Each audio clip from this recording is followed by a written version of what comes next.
નમસ્કાર.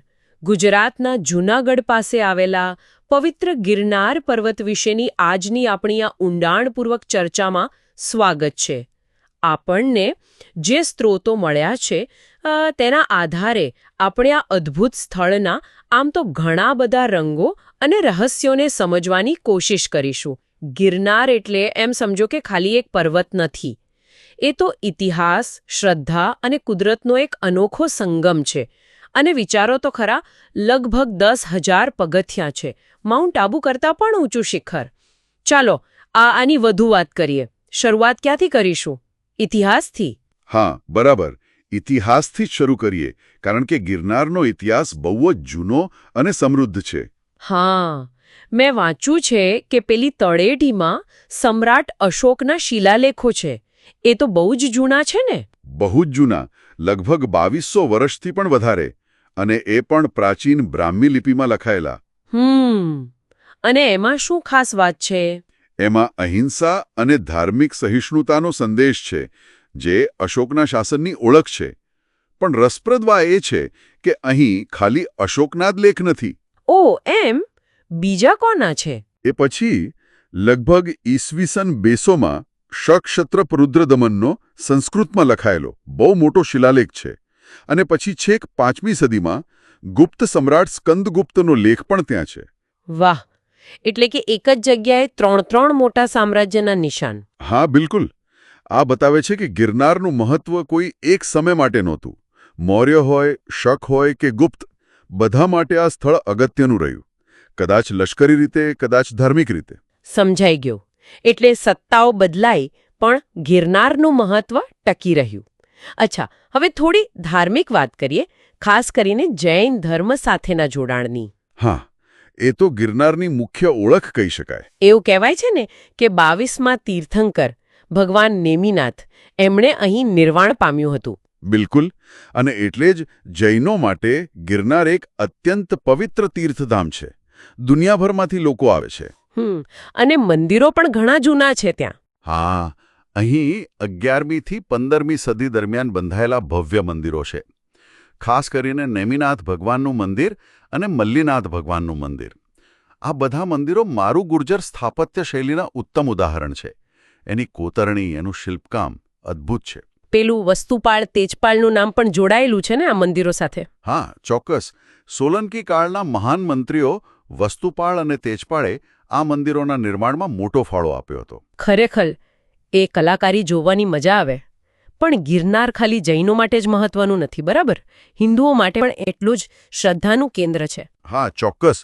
બંને ધર્મો માટે એટલું જ મહત્વનું છે. અહીં અંબાજી માતાનું શક્તિપીઠ ગણાય એવું મંદિર છે. અત્યારે તો રોપવેથી ત્યાં જઈ શકાય છે.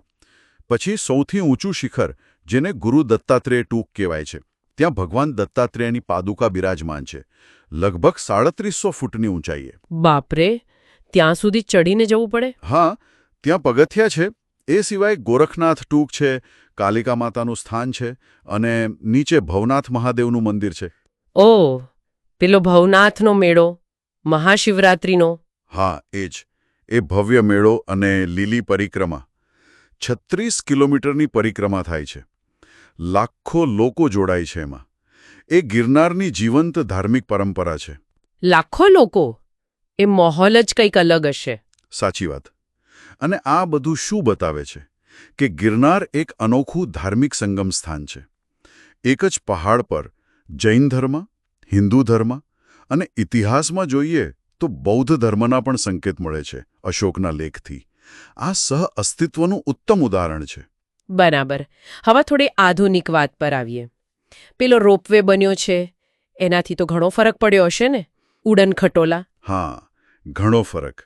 2020માં શરૂ થયો અને એશિયાના સૌથી લાંબા રોપવેમાંથી એક છે. લગભગ 2.3 કિલોમીટર લાંબો. અને સમય કેટલો બચે?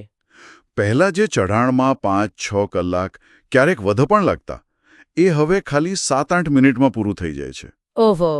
એટલે વૃદ્ધો માટે કે જેઓ ચાલી ન શકે એમના માટે તો બહુ મોટી સુવિધા થઈ ગઈ.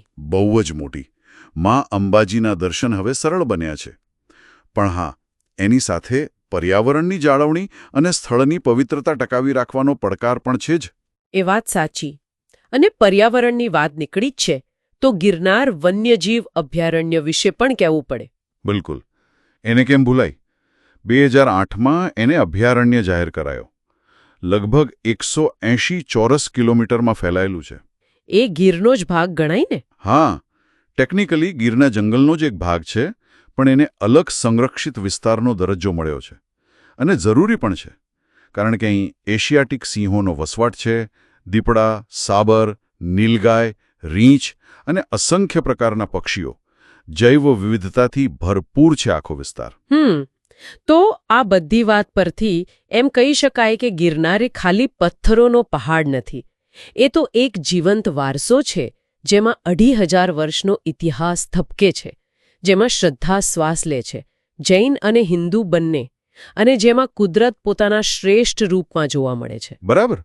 પ્રાચીન ભૂસ્તરશાસ્ત્ર એટલે કે ડેક્કન ટ્રેપ્સનો ભાગ, સમૃદ્ધ જીવસૃષ્ટિ અને પવિત્ર પરંપરાઓ, આ બધાનો અનોખો મેળો છે ગિરનાર, જે અલગ અલગ ધર્મો અને સદીઓને જોડે છે. અને અંતે એક વિચારવા જેવો મુદ્દો છે.